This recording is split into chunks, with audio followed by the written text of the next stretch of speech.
Roger, from your perspective, you've spoken and you've already, erred on the space of entrepreneurship. But where's business going? I grew up. I came to London when I was 21 years old. I lived in Wimbledon like 60,000 other South Africans. I commuted in on the train and caught the tube. And anyway, like everyone else, I commuted here, I commuted back, and it was not pleasant at all. Where's business going? Where do you see the center of London going, the center of New York? What is happening with the entrepreneurship trend you've already said? How's technology going to impact this trend? Okay. Because to be fair, it also impacts real estate. Yeah. If you want to own office buildings in Canary Wharf. Okay, so just to preface what I wanted to share about it, I'd actually like David to share a quick story that he told me, which I've heard, but I think it's really relevant to this, which was the story of WordPress and what WordPress is doing right now. So David, do you want to just share that as an example? One of the advisors of my investment firm is a senior executive at a company called Automatic. Automatic is the firm that designs and codes and supports WordPress that many of you may be familiar with because it powers over 30% of the world's websites.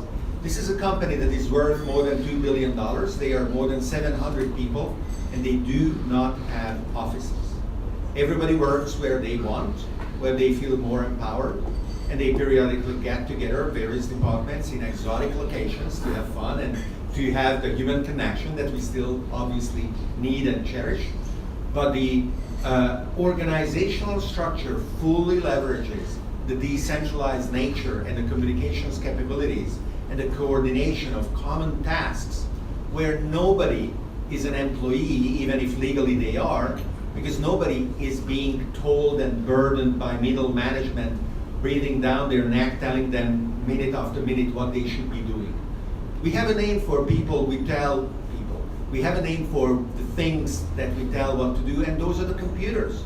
We should not be telling people what to do. They should be doing what they know they've got to do themselves.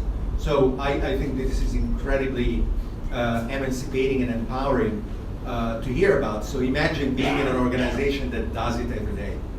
Can I just, before you take over there, I just want to point out that David lives in Italy, up in the mountains, in a beautiful little Italian village. Anyone like to live in a village? Yeah. Roger lives in Bali, and I live in Neisner. I just want to put it in perspective how much we actually take this seriously. But yeah. Yeah. So I think a lot of people already get the understanding that you can self-organize around projects, or like WordPress is a good example, where the company itself is no longer important, which is like where do you show up for work every day? It's like, what's the project we're working on, and jumping from project to project. Many of us know about agile leadership, many of us are using Scrum. We're using tools to actually self-organize around particular projects that are happening. But I think that this shift that's happening is going to make that go up by several orders of magnitude. And I just want to share a quick story, which will, I think, kind of like, it's the story that helps me give people context when they think about exponential thinking. It's like, how does exponential work? And also this shift from what's happened with the dot-com boom to the blockchain boom.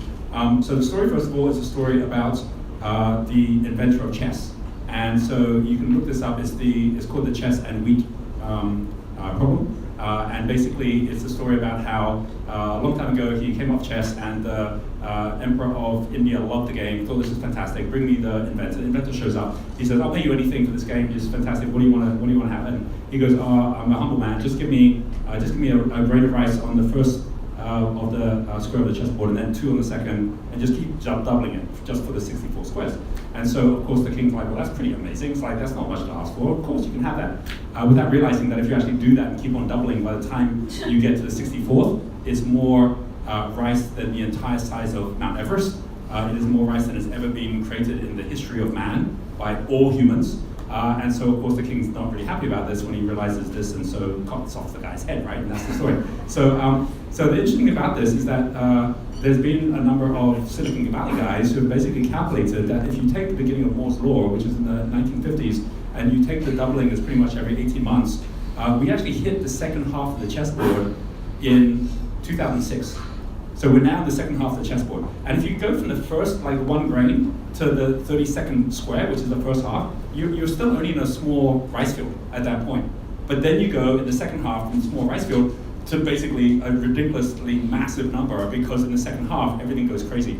So that's what's happening right now, where everything's shifting in this massive way. If you take the idea of the dot-com boom, where you just had to put a .com at the end of your company name in the 1990s and everyone would start rushing in, it's exactly the same as something mentioning something coin and everyone going crazy as they have in the last 12 months. But it's for the same reason. It's because there's been enough people that understand the fundamentals below it, and then there's been this massive hype on top of it where everyone jumps in because they think they're going to be late otherwise. But the very first shift, the dot-com boom, what it was really about, which many people at the time didn't really get, Amazon wasn't started, Google hadn't started, was this idea that there was a protocol, a way to identify specifically a virtual address. So that whole IP protocol, like the whole idea that I could actually have a page which is my name, or a page which is my company, and anyone, anywhere in the world, 7 billion people could go immediately and find me with no middleman. I mean, that was powerful, right? And it meant that it was the age of the organization, the age of the company. It meant that any company could then grow at that level. Well, we're now shifting from that, which is actually having a protocol for a virtual address, to a protocol for a virtual asset.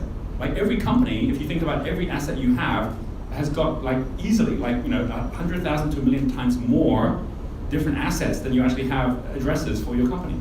And if you multiply that across the world, you suddenly realize that we are now in the second half of the chessboard where for us to get together to say, hey, let's actually build some assets in a 3-month program where we're going to get together and we're going to buy a resort. Or let's get together and have a 3-month program where we're going to create a new product and we're going to launch it on the market. And then we'll disorganize and self-organize into another group. We're going to be, in the future, I believe, far less interested in how we build companies and much, much more interested in how we go from one project to another, which is meaningful to us, which is making a difference in the world, and at the same time, which is giving us the chance to interact with different people so that we actually make that our opportunity to come back to social commerce, social capital, to meet new people through the projects we run together. And I think this is a good example. Like we're all here saying, hey, let's all get together because I'm in London, David's here, you're here, and let's put something together. We're going to be doing that more and more to the extent that many people will be earning all their money without even having a company.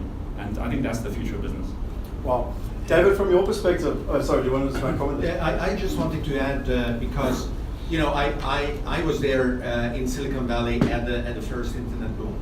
And the way it was that if you had a great idea and you were farther than 20, 30 miles from Sand Hill Road, where all the venture capitalists are, you could have no funding. Forget about it.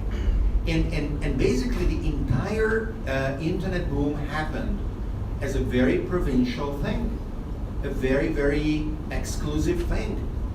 Today, I am traveling from Singapore to Gibraltar to London to Johannesburg and Cape Town in South Africa, and everywhere I go, there are incredibly talented and creative and passionate people who are demonstrating a timely idea being executed incredibly well and deserve an investment, and they get it. They get it through the power of blockchain and through the power of social capital, and that is incredibly uplifting for everybody who either hasn't been born in Silicon Valley or doesn't want to relocate there.